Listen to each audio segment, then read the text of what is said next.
asking God the wrong question.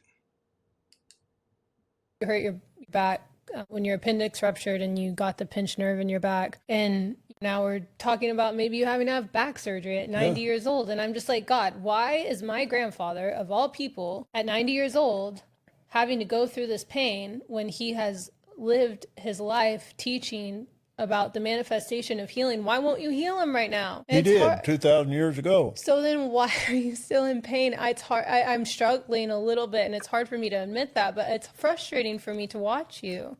Help me. It's hard to watch you. That was the granddaughter of Kenneth Copeland. And that video is amazing coming from her. And I titled this, She's Asking God the Wrong Question. And maybe I should have titled this, You're addressing your grandfather with the wrong question. The question should be, why isn't her grandfather's faith healing him?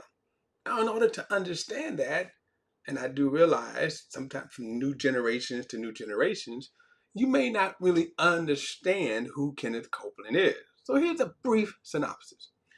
Kenneth Copeland is the last surviving architect of the Word of Faith movement. Came out in the late 60s. Now, back then, there were the founder basically was Kenneth Hagin, and then Kenneth Copeland. He was a follower of Kenneth Hagin.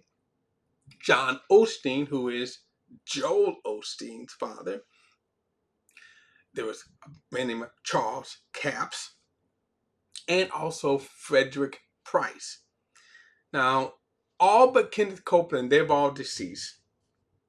But they were the architects of the Word of Faith movement, which stressed or emphasized the power or force of faith, and then also prosperity and healing.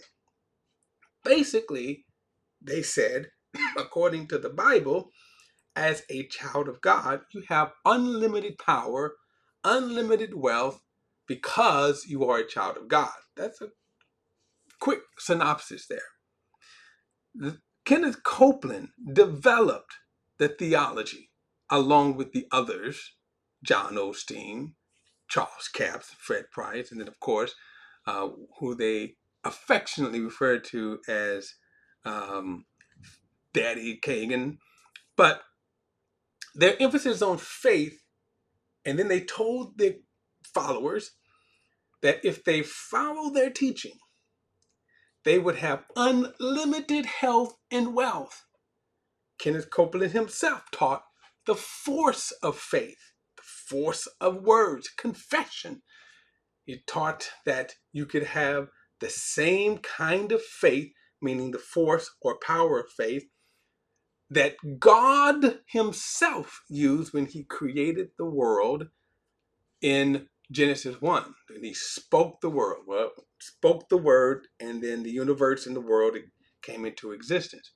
Now, he taught this. So when she asked now, why aren't you getting healed? Why isn't God healing you? Wrong question. She should be asking, why isn't your faith working?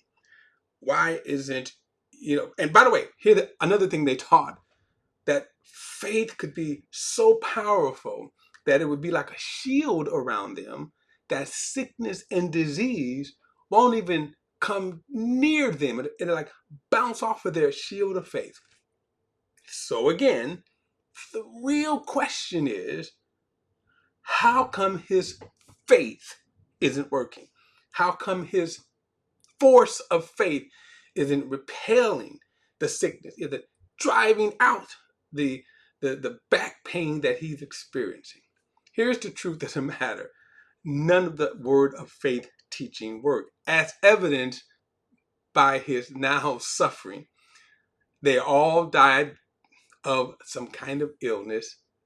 And even now, Kenneth Copeland is suffering, according to his granddaughter's report, back pain that may require surgery, Kenneth Copeland's wife is reportedly suffering from dementia.